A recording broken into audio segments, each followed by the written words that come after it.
భాగ్యాన్ని పరిగెత్తించి శ్రీవల్లి కుట్ర రామరాజు ముందు బయట పడేలా చేసిన ధీరజ్ నర్మదా ప్రేమ. అసలు ఇదంతా ఎలా జరిగిందనేది వీడియోని స్కిప్ చేయకుండా చివరి వరకు చూడండి. ఇల్లు ఇల్లాలు పిల్లలు అప్కమింగ్ ఎపిసోడ్స్లో ఏం జరగబోతుందో ముందుగా తెలుసుకోవాలి అనుకుంటే వీడియోని లైక్ చేసి ఛానల్ని సబ్స్క్రైబ్ చేసుకుని పక్కనే ఉన్న బెల్ సింబల్లో ఆల్ పై క్లిక్ చేయండి.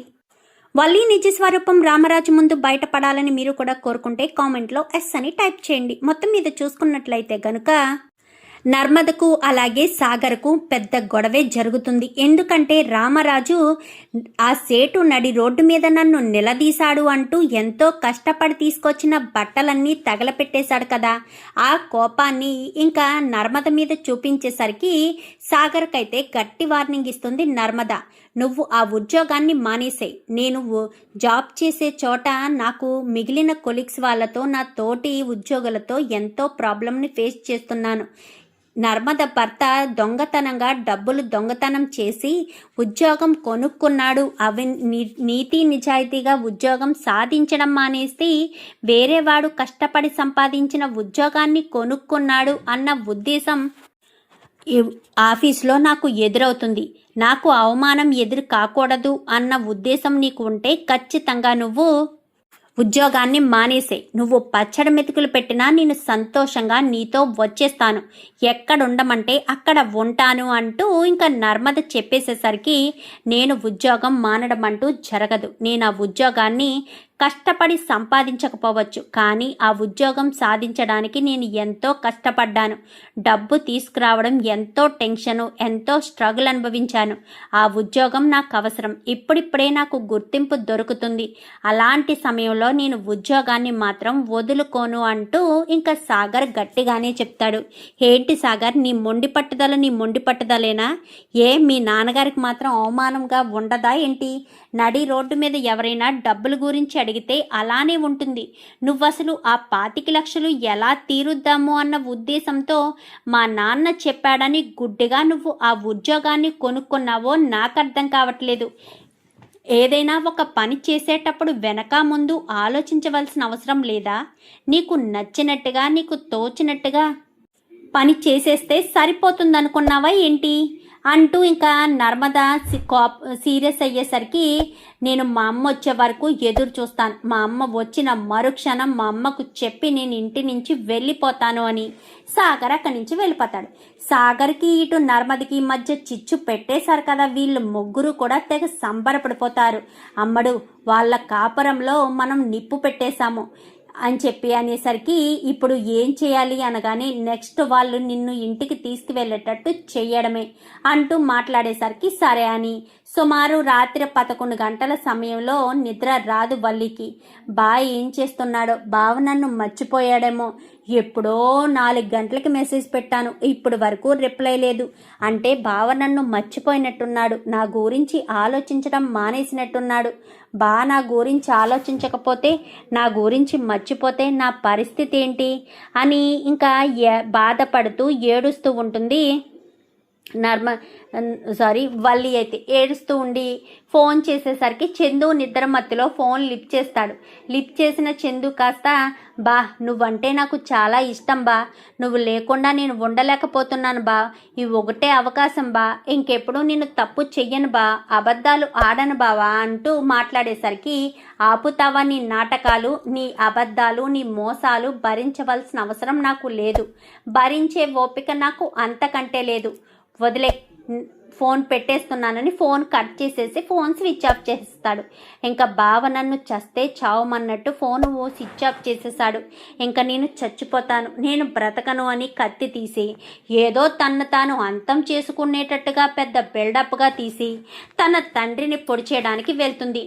ఏంటి అమ్మడు, ఏం చేస్తున్నావు? నా కాపురాన్ని చెడగొట్టేశారు, నా కాపురాన్ని ముక్కలు చేసేశారు. మీరు మాత్రం ప్రశాంతంగా పడుకుంటున్నారు. నాకు నిద్ర పట్టడం లేదు. లేకుండా నాకు అస్సలు నిద్ర పట్టదు. నేను మా బాతో వెళ్ళిపోతాను. అందుకే కోపాన్ని అణుచుకోలేక నాన్న మీద కత్తి దూసాను అంటూ చెప్పేసేసరికి ఇప్పుడు ఏం చేయాలి, నిన్ను కాపరానికి పంపించాలి అంతే కదా, రేపు నువ్వు కాపరానికి వెళ్ళడానికి సిద్ధంగా ఉండు. రేపు నేను ఒక బ్రహ్మాస్త్రాన్ని వదులుతాను, ఆ బ్రహ్మాస్త్రం ఆధారంగా నువ్వు వెళ్ళిపోతావు. ఏ నెప్పినైతే వంక పెట్టుకుని నన్ను ఇక్కడికి తీసుకొచ్చి నిన్ను దింపేశారో వాళ్ళే నిన్ను అక్కడికి తీసుకువెళ్ళేటట్టు చేస్తాను అని చెప్పి మరుసటి రోజు ఉదయాన్నే అన్నయ్య గారు అంటూ ఫోన్ చేసేస్తుంది భాగ్యం. ఏంటమ్మా ఏమైంది అనగానే, నా కాళ్ళు పని చేయట్లేదు అన్నయ్య గారు, నాకు ఏం చేయాలో అర్థం కావట్లేదు, నాకు చాలా భయంగా ఉంది, మీరు ఒక్కసారి రండి అన్నయ్య గారు అంటూ ఫోన్ మాట్లాడుతుండగానే ఈలోపు ధీరజు, చందు, ప్రేమ, నర్మద అందరూ వస్తారు. ఏమైంది మావయ్య అని చెప్పాను కానీ, వల్లి వాళ్ళ అమ్మగారికి అస్సలు బాగోలేదంట, ఒకసారి మనం వెళ్ళి చూసి రావాలి. ధీరజ్ కార్తీ వెళ్దాము అనగానే, అలాగే వదిననేసరికి ధీరజ్ కార్ తీస్తాడు. కార్ తీసి అక్కడికి వెళ్తారు. వెళ్ళేసరికి ఏమైందమ్మా, ఏం జరిగింది, కాళ్ళు నొప్పి తెలియడం లేదా అనగానే, లేదన్నయ్య గారు, కాళ్ళ నొప్పి అస్సలు నాకు తెలియడం లేదు అని చెప్పి ఇంకా మాట్లాడేసరికి, ఓహో కాళ్ళ నొప్పి మీకు అస్సలు తెలియడం లేదా, దానికి ట్రీట్మెంట్ ఏం చేయాలంట, ఏమైతే ఏమైంది, మేమిద్దరం చూసుకుంటాము, మీరు అమ్మడిని తీసుకుని వెళ్ళండి, అమ్మడి గురించి ఇక్కడే ఉంటే అమ్మడి కాపురం ఏమవుతుంది, అమ్మడిని తీసుకుని వెళ్ళండి అనేసరికి, ఏంటి అత్తయ్య గారు, మీకు పూర్తిగా నయం కాకుండా మేము ఎలా వదిన్ని తీసుకెళ్ళిపోతాము, మీకు పూర్తిగా నయం కావాలి, కేరళ వైద్యం ఒకటి నాకు తెలుసు, ఆ వైద్యాన్ని నేను చేస్తాను, మీరు లేచి తిరుగుతారు కదా అప్పుడు హ్యాపీగా ఉండొచ్చు అనేసరికి, లేచి తిరగడమా నేనా, అది సాధ్యం కాదు బాబు, నేను లేచి తిరగలేను అనగానే, నేను తిరిగేటట్టు చేస్తాను కదా ప్రేమ అని చెప్పనేసరికి, ఇదిగో ధీరజ్ అంటూ ఒక జోకన్ తీసుకొస్తుంది. జోకన్ తీసుకొచ్చేసరికి, దీంతో వైద్యం చేస్తే కాల్లో ఉన్న నరాలన్నీ స్పందించి నొప్పి తెలుస్తుంది వదినా, ఇదిగో పట్టుకో అని చెప్పాను కానీ, ఇంకా నర్మద తీసుకుని కొడుతుంది కాళ్ళ మీద, ఎంత కొట్టినా స్పర్శ తెలియటం లేదా పిన్ని గారు అని చెప్పాను కానీ, అస్సలు తెలియడం లేదు, నువ్వు కొట్టినట్టు కూడా అనిపించట్లేదు, నాకు చీమ కుట్టినట్టు కూడా అనిపించట్లేదమ్మా అని చెప్పనేసరికి, అవునా, అదేంటి వదిన పని చేయకపోవడం ఏంటి, అయినా నీ బలం సరిపోవట్లేదు వదిన, అందుకే అత్తయ్య గారికి నయం కాలేదు, అదే పెద్దొదినైతే బలంగా ఉంటుంది, పెద్దొదిన కనుక ఇది చేస్తే ఖచ్చితంగా నరాల్లో ఉజ్జీవం కలుగుతుంది అని చెప్పి, వల్లి వదిన ఇదిగో జోక, నీ బలం ఎంతుంటే అంత ఉపయోగించి కొట్టాలి అనేసరికి, అమ్మడు నువ్వా అని చెప్పాను కానీ, నేనే అమ్మా, నేను కొట్టను, నీకు నరాల్లోని ఉత్తేజం రావాలి అన్న ఉద్దేశంతోనే నేను ఈ రకంగా చేస్తున్నాను, నాకేమీ కక్ష లేదమ్మా అంటూ జోక్ ఇవ్వడంతో కొట్టడం మొదలు పెడుతుంది.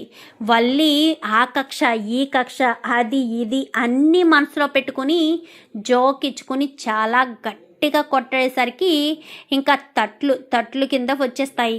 తట్లు కింద వచ్చేసేసరికి ఇంకా కొట్టడంతో, నాన్న వచ్చారా, రండి నాన్న రండి, మీరు వచ్చారో లేదా అని ఒక్కసారి మిమ్మల్ని అన్నయ్య అంటూ ఆప్యాయంగా పిలుస్తారు కదా, ఆవిడ కాళ్ళకి కొంచెం మీరు ట్రీట్మెంట్ చెయ్యండి, మేము ఇప్పుడు వరకు ట్రై చేసాము, నర్మదొదిన ఇటు వల్లి వదిన ఇద్దరు కూడా కొట్టారు, కానీ కాళ్ళలో జీవం రావడం లేదు, మీరు కొడతా అయినా సరే కాళ్ళల్లో జీవం వస్తుందేమో నాన్న, ట్రై చేయండి అంటూ ఇంకా జోక ఇచ్చి కొట్టమనేసరికి ఇంకా దెబ్బలు తగిలేసరికి మొహంలో కవలికలు మారిపోతాయి. ఇప్పుడు వస్తుంది చూడరా అని చెప్పాను కానీ అయితే వచ్చే ఉంటుందని ఇంకా చూసేసరికి ఇంకా బాగానే ఉంటుంది. ఇంకా ఈవిడి లేచి కదలట్లేదు అని ధీరజ్ పట్టుకుంటాడు. ధీరజ్ పట్టుకుని ధీరజ్ కాళ్ళ మీద గట్టిగా కొట్టేసరికి వద్దు బాబాయ్ వద్దు అంటూ లేచి నిలబడిపోతుంది. ఏంటి చెల్లెమ్మ వద్దంటున్నావేంటి అంటే, నీకు ఇంతసేపు స్పర్శ తెలుస్తుందా, తెలిసి కూడా తెలియడం లేదు అని అబద్ధం చెప్పావా ఏంటి అని చెప్పనగానే అది అది అనేసరికి అది నేను కావాలని చెప్పలేదు అన్నయ్య గారు అనేసరికి మరి నువ్వు చెప్పకపోతే ఎవరు చెప్పారు? వల్లియే అలా చెప్పమని చెప్పింది. మామయ్య గారు నిన్ను కొంచెం జాలిగా చూడాలి అంటే నొప్పి రాకుండానే వచ్చింది అని చెప్పమని చెప్పింది అనేసరికి ఏంటమ్మ వల్లి ఏంటిదంతా అని చెప్పాను. కానీ మామయ్య గారు ఇక్కడ మీరు ఒకటి అర్థం చేసుకోవట్లేదు. కేరళ వైద్యం అన్నప్పుడు నొప్పి తెలియకూడదు కదా. వీళ్ళకి నొప్పి వచ్చింది అంటే ముందు నుంచి నొప్పి లేదన్నట్టే కదా. మనకు మామూలుగానే ఒక దెబ్బ తగిలితేనే సురుక్కుమంటుంది. అలాంటి దీన్ని దెబ్బలు తిన్న తర్వాత కేరళ వైద్యం బాగా పనిచేసింది. మనం ప్రతిరోజు ఈ వైద్యాన్ని కొనసాగిస్తే ఎలాంటి ఇబ్బంది ఉండదు మామయ్య గారు. అప్పుడు ఏ గొడవ ఉండదు అంటూ నర్మద మాట్లాడేసరికి అవునమ్మా నిజమే అనగానే వద్దన్నయ్య గారు వద్దు, క్షమించండి, మేము తప్పు చేశాము. నేను ఇదంతా కావాలని చేశాను. నాకు ఏ నొప్పి లేదు, కాలికి ఏ దెబ్బ తగలలేదు. ఇదంతా కూడా అల్లుడు గారు నాకు దెబ్బ తగిలింది అని చెప్పడం వల్లే అనేసరికి ఏంట్రా పెద్దోడా దెబ్బ తగిలింది అని చెప్పావేంటి అనగానే వల్లిని ఆ ఇంట్లో ఉంచడం ఇష్టం లేకే నాన్న ఈ ఇంటికి పంపించేయడం కోసమే వాళ్ళమ్మకు దెబ్బ తగిలిందని అబద్ధం చెప్పాననేసరికి అబద్ధం చెప్పావా? ఏమైందిరా? ఎందుకు వాళ్ళ అమ్మని ఈ ఇంటికి పంపించేయాలి? అసలు వల్లి ఏం తప్పు చేసింది? వల్లి చేసిన తప్పేంటో మీకు తెలిస్తే మీరు అస్సలు వల్లిని క్షమించరు నాన్న. ఎందుకంటే వల్లి అంత పెద్ద కుట్ర చేసింది. అమూల్య జీవితాన్ని నాశనం చేసింది ఎవరో తెలుసా నాన్న? ఈ వల్లియే. ఆ విశ్వకు అమూల్యకు మధ్య ప్రేమాయణం నడిపింది ఈ వల్లియే. కావాలనే వల్లి వాళ్ళిద్దరి మధ్య ప్రేమాయణం నడిపింది. అసలు ఏ ఉద్దేశంతో, ఏ కారణం చేత, ఏ ప్రతిఫలం ఆశించి ఇదంతా చేశారనేది నాకు అర్థం కావట్లేదు నాన్న. ఎంత అడుగుతున్నా కానీ దానికి మాత్రం సమాధానం చెప్పడం లేదు. విశ్వకు అమూలికి మధ్య ప్రేమ రాయబారం నడపడానికి గల కారణం ఏంటో చెప్తేనే కదా అప్పుడు మనం ఏం చేయాలో అనేది తెలుస్తుంది అని చెప్పనేసరికి ఇప్పుడు అదంతా అవసరమా అని చెప్పాను. కానీ అవసరమే, ఖచ్చితంగా అవసరమే అని చెప్పండి అని చెప్పాను. కానీ మొత్తం విషయం అంతా కూడా చందు చెప్పేస్తాడు. చెప్పేసేసరికి ఇంక ఈ మాటలన్నీ విన్న రామరాజు ఒక్కసారిగా షాక్ అయిపోతాడు. అన్నయ్య అని చెప్పాను. కానీ ఉండు ధీరజ్, నిజాలు బయట పెట్టాలి. తప్పు చేసింది ఎవరో, తప్పు చెయ్యింది ఎవరో తెలియాలి కదా. నాన్న ఇన్ని రోజులు ప్రేమ, నర్మద ఇంటి గౌరవం కోసం, నాన్న పరువు కోసం ఎంతో కష్టపడుతున్నా నాన్న మాత్రం వాళ్ళని ఎప్పుడూ గుర్తించలేదు. మోసం చేసే వల్లినే నాన్న గుర్తిస్తున్నాడు. నాన్నకు నిజం తెలియాలి అన్న ఉద్దేశంతోనే నిజాన్ని చెప్తున్నాను. చూడు నాన్న, నువ్వు అనుకుంటున్నట్టు వల్లి అంత మంచిదేమీ కాదు. ఒక మోసం చేసి, అబద్ధాలు చెప్పి, మోసాలు చేసి మన ఇంట్లో అడుగు పెట్టింది నాన్న అని చెప్పనేసరికి ఏం మాట్లాడుతున్నావురా అని చెప్పాను. కానీ నిజం మాట్లాడుతున్నాను నాన్న. ఇప్పుడు అత్తయ్య గారికి ట్రీట్మెంట్ చేయడానికి వచ్చి పరిగెత్తించడంతో ఈవిడ నిజాన్ని ఒప్పుకుంది. లేదంటే వల్లి నా ఇంటికి పంపించడం కోసం ఎంత తాపత్రయపడిందో మీకేం తెలుసు నాన్న. అయినా వాళ్ళు మోసం చేయడానికి చాలా సునాయాసంగా అబద్ధాలు చెప్పేస్తారు, మోసాలు చేసేస్తారు. ఒకటా రెండా, వీళ్ళ చేసిన మోసాలు ఎన్నో. పెళ్లి చేసుకోవడం కోసం అబద్ధాల మీద అబద్ధాలు చెప్పి మోసాలు చేశారు. ఈ ఎంఏ ఇంగ్లీష్ చదివాను అని చెప్పింది, అది అబద్ధం. చదివింది ఎంఏ ఇంగ్లీష్ కాదు నాన్న, కేవలం 9th క్లాసు 9వ తరగతి వరకు మాత్రమే చదివింది. ఆ విషయాన్ని దాచిపెట్టి ఎంఏ ఇంగ్లీష్ చదివాను అని చెప్పి అబద్ధం చెప్పింది. అబద్ధం చెప్పడమే కాదు నాన్న, పోనీ అప్పుడైనా పెళ్లి విషయంలో అబద్ధం చెప్పాను అని చెప్పుంటే మనం తన నిజాయితీని నమ్మేవాళ్ళం. అప్పుడు కూడా తను నిజాన్ని చెప్పలేదు. ఎప్పుడు చెప్పిందో తెలుసా? తన సర్టిఫికెట్స్ ఫేక్ సర్టిఫికెట్స్ అని. స్కూల్లో వాళ్ళు నాకు ఆ సర్టిఫికెట్స్ నా మొహం మీద విసిరి కొట్టినంత పని చేశారు. 9వ తరగతి కూడా చదవని అమ్మాయిని తీసుకొచ్చి ఎంఏ ఇంగ్లీష్ అని చెప్పి మోసం చేస్తారా? అసలు అలా ఎలా మోసం చేయాలనిపించింది అంటూ వాళ్ళు నన్ను ప్రశ్నించేసరికి వాళ్లకు నేను క్షమాపణ చెప్పి అక్కడి నుంచి తనని తీసుకుని వచ్చాను. ఏం చేయమంటావు నాన్న? ఇది నా పరిస్థితి. ఇన్ని రోజులుగా నువ్వెందుకింత బాధపడుతున్నావు? ఎందుకు తాగొస్తున్నావు? ఎందుకు అంతలా చిత్రవద అనుభవిస్తున్నావు అంటే ఇదే కారణం నాన్న. వల్లి నన్ను మోసం చేయడమే కారణం. వల్లిని నేను ఎంతో ప్రేమగా చూశాను నాన్న. తను పుట్టింటి నుంచి ఏది తీసుకురమ్మని నువ్వు ఆశించలేదు, నేను ఆశించలేదు. కానీ పుట్టింటిది ఇంత అంత అంటూ గొప్పలు చెప్పింది. వల్లి చాలా మోసం చేసింది. అమూల్య విషయంలో కుట్రలు చేయడమే కాదు, ప్రేమ నగలు దొంగతనం చేసింది కూడా వల్లి నాన్న. పాపం తిరుపతి బాబాయ్ మీద ఆ నేరం నెట్టింది. కాదు, తిరుపతి బాబాయిని ఒప్పించి లోపలికి తీసుకొచ్చి తనే ఇదంతా చేసినట్టుగా చెప్పమని చెప్పింది. ఇన్ని కుట్రలు, ఇన్ని కుతంత్రాలు, ఇన్ని మోసాలు చేసిందో మీరు చూస్తున్నారు కదా. వల్లి మామూలుదనుకుంటున్నారా? ఇన్ని కుట్రలు చేస్తుంది. అది మీరు అర్థం చేసుకోకుండా వల్లియే మంచిదని, మిగిలిన ఇద్దరు కోడళ్ళు స్వార్థంతో నిండిపోయి ఉన్నారని మీరు అనుకున్నారు. నిజానికి వల్లి అస్సలు మంచి బుద్ధి కలది కాదు నాన్న. అది మనం అర్థం చేసుకోలేకపోతున్నాము. ఇప్పుడు చెప్పండి నాన్న, వల్లిని పుట్టింట్లో వదిలిపెట్టడంలో తప్పుందా? తను తెలిసి చేసిన మోసాలు ఇవి. తెలియకుండా ఇంకెన్ని మోసాలు చేసిందో. అసలు అమూల్యకు విశ్వకు మధ్య ప్రేమ రాయబారం నడపడానికి ఎంత డబ్బు తీసుకుంది, ఎంత చేసింది. లేదంటే ఏమీ చేయకుండా, ఏమీ ఆశించకుండా పనులు చేసే రకాలు కాదు వీళ్ళు మొదటి నుంచి కోటీశ్వర్లని మనల్ని నమ్మబలికారు కదా నాన్న. వీళ్ళు అసలు కోటీశ్వర్లే కాదు. కావాలంటే అక్కడికి వల్లి తప్పుల మీద తప్పులు చేసింది నాన్న. ఈ మోసగత్తెతో నేను ఎలా జీవితాన్ని పంచుకోవాలి? ఈ మోసగత్తెతో ఎలా కాపురం చేయాలి? ఇది నా చెల్లెలి విషయంలో చేసింది గుర్తు తెచ్చుకుంటేనే దీన్ని పీక పిసికి ప్రాణాలు తీసేయాలనిపిస్తుంది. ఇదే కనుక లేకపోయి ఉంటే ఈ వేళ రోజున నువ్వు తల ఎత్తుకుని అందరి ముందు పరువుతో సింహగర్జనలా వెళ్ళేవాడివి. ఇది చేసిన పని వల్లే కదా విశ్వ అమూల్యను ట్రాప్ చేసి మరి అమూల్యను పెళ్ళి ముందు రోజు తీసుకొచ్చి అంత రాద్ధాంతం చేశారు. ఇప్పుడు మళ్ళీ అమూల్యకు పెళ్లి సంబంధాలంటే జనాలు ఏమనుకుంటారు? నలుగురు నాలుగు రకాలుగా మాట్లాడుకుంటారు. అప్పుడు చెల్లెలి జీవితమే నాశనం అవుతుంది. ఇంకా నా చెల్లెలి జీవితం ఈ రకానికి, ఈ ఉద్దేశానికి రావడానికి కారణం ఈ వల్లిని మాత్రం ఎట్టి పరిస్థితుల్లోనూ వదిలిపెట్టొద్దన్నయ్య. వదిలిపెట్టొద్దు నాన్న అని చెప్పనేసరికి, ఏంటమ్మా వల్లి, ఏంటిదంతా?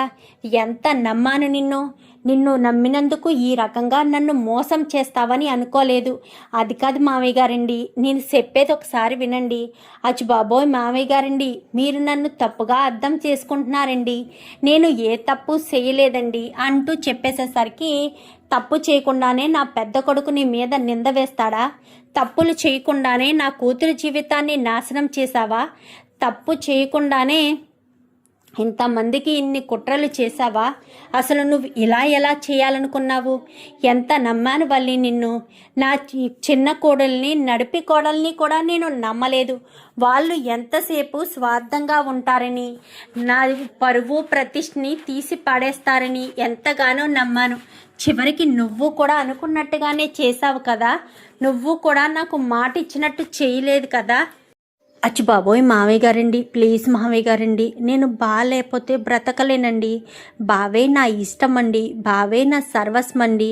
నేను మా అమ్మాలకి చెప్తూనే ఉన్నానండి, తప్పులు చెయ్యొద్దు, ఇలాంటి మోసాలు చెయ్యొద్దు, మోసాలు చేసి పెళ్ళిళ్ళు చేస్తే నిలబడవమ్మా.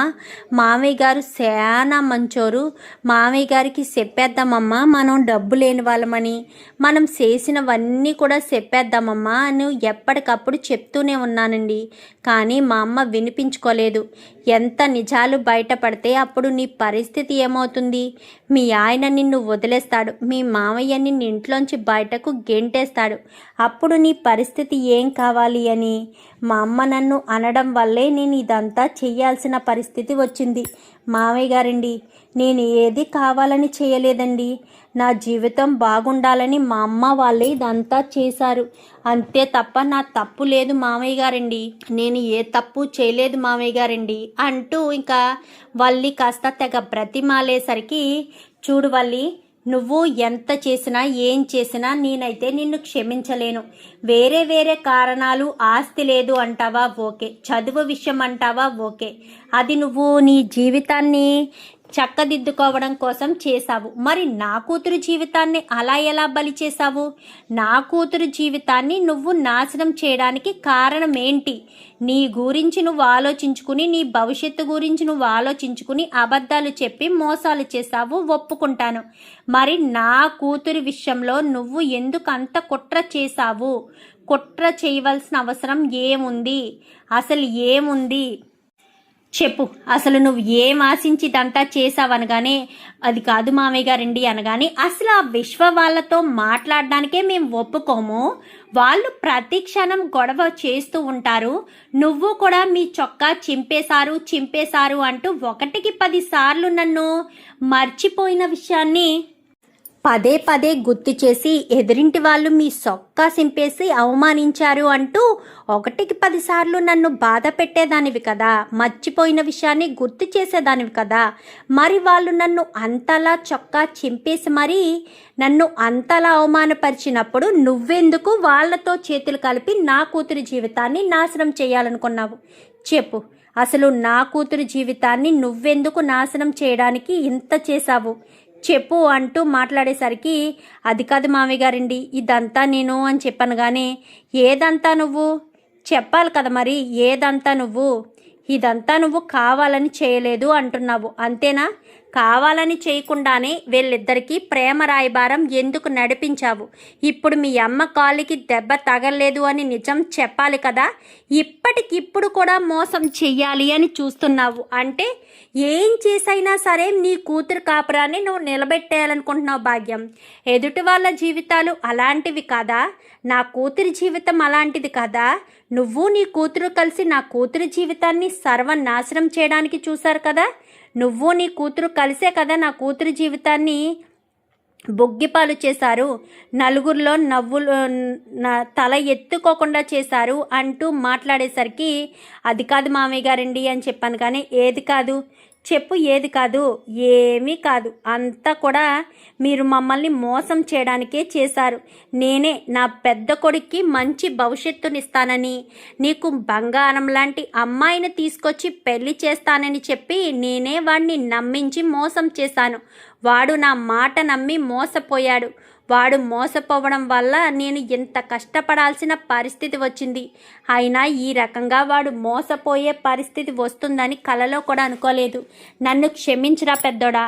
జీవితంలో నీ ఏ తప్పు చెయ్యకూడదు అనుకున్న నేనే నీ విషయంలో, నీ జీవితం విషయంలో ఇంత పెద్ద తప్పు చేస్తానని కలలో కూడా అనుకోలేదు. నేను ఇంత పెద్ద తప్పు చేశానని కూడా అనుకోలేదు అంటూ మాట్లాడేసరికి, అది కాదు మామయ్య గారండి, క్షమించండి, ఇంకెప్పుడు ఏ తప్పు చేయను మామయ్య గారండి, లేకపోతే నేను బ్రతకలేను మామయ్య గారండి అనగానే, అది నాకు తెలియదమ్మా, అది మీ భార్యాభర్తలిద్దరూ తేల్చుకోండి. నిన్ను తీసుకెళ్ళి ఇంట్లో పెట్టినా వాడు నిన్ను క్షమిస్తాడన్న గ్యారంటీ అయితే లేదు. వాడికి నేను ఏదైనా చెప్పి అదిరించి బెదిరించి ఏదైనా చేయించగలను తప్ప నువ్వంటే ఇష్టం లేకపోయినా నీ మీద ఇష్టాన్ని పెంచుకోమని నేను చెప్పలేను. ఏదైనా సరే, ఏ పనులైనా సరే బెదిరింపులతో లేక భయంతో పనులు జరుగుతాయి కానీ కాపురాలు జరగవమ్మా. కాపురాలు మాత్రం ఎప్పుడూ బెదిరింపులకి లొంగిపోవు. బెదిరించడం వల్ల కాపురాలు నిలబడవు, అది గుర్తుపెట్టుకోవాలి నువ్వు అని చెప్పాను. కానీ అది కాదు మామయ్య గారు, నేనిప్పుడు ఏ తప్పు చేయను అని చెప్తున్నాను కదా. మామయ్య గారు, వల్లి అక్క చెప్తుంది కదా, ఈ ఒక్కసారికి క్షమించండి. కేవలం తను ఒక కండిషన్ మీద ఒప్పుకోండి. వాళ్ళమ్మతో చేరితేనే వల్లి ఇదంతా చేస్తుంది. వాళ్ళమ్మ కుట్రలు కుతంత్రాలు బాగా ఎక్కువ. ఉమ్మడి కుటుంబంలో కలిసి ఉండాలి అని కోరుకోవాలి తప్ప కుటుంబంలో ఉన్న 2 కోడళ్ళని ఇంట్లోంచి బయటికి పంపించేసి తను మాత్రమే ఇంట్లో ఉండాలి అని అనుకోవడం చాలా పెద్ద తప్పు మామయ్య గారు. అలా ఎప్పటికీ అనుకోకూడదు. అది వల్లి అక్క తెలుసుకుని 3 తోటి కోడళ్ళు 3 అక్క చెల్లెల్లా ఉండాలి అని కోరుకునే మనస్తత్వమే తప్ప వేరేలా మాత్రం అస్సలు ఉండకూడదు. అది అర్థం చేసుకునేటట్టు మీరే వల్లి అక్కతో మాట్లాడండి. వల్లి అక్క మాకేమీ శత్రువు కాదు. తనలో మార్పు రావాలని మేము ఎంతగానో ఎదురు చూసాము. తను తప్పులు చేసిందని మోసాలు చేసిందని మాకు ఎప్పుడో తెలుసు. ఆ విషయం బయట పెడితే తన కాపురం ఏమైపోతుందో, పుట్టింటికి పంపించేస్తారు అన్న విషయం కూడా మాకు తెలుసు. తెలిసినా కానీ మేము దాచిపెట్టే ఇంతకాలం చూసాము. అయినా తన ఆగడాలు, తన నాటకాలు, వాళ్ళమ్మ చెప్పిన చేష్టలు ఏది వదులుకోలేదు. అందుకే బయట పెట్టాల్సిన పరిస్థితి వచ్చింది. అంతే తప్ప ఎవరిని ఇబ్బంది పెట్టే ప్రయత్నం కాదు అని ప్రేమ వల్లి చెప్తారు. మరి చందు క్షమిస్తాడా? రామరాజు క్షమిస్తాడా? చూద్దాం మరి రాబోయే ఎపిసోడ్స్లో ఏం జరుగుతుందో. వీడియో నచ్చితే లైక్ చేసి ఛానల్ని సబ్స్క్రైబ్ చేసుకుని పక్కనే ఉన్న బెల్ సింబల్లో ఆల్ పై క్లిక్ చేయండి. Thank you for watching.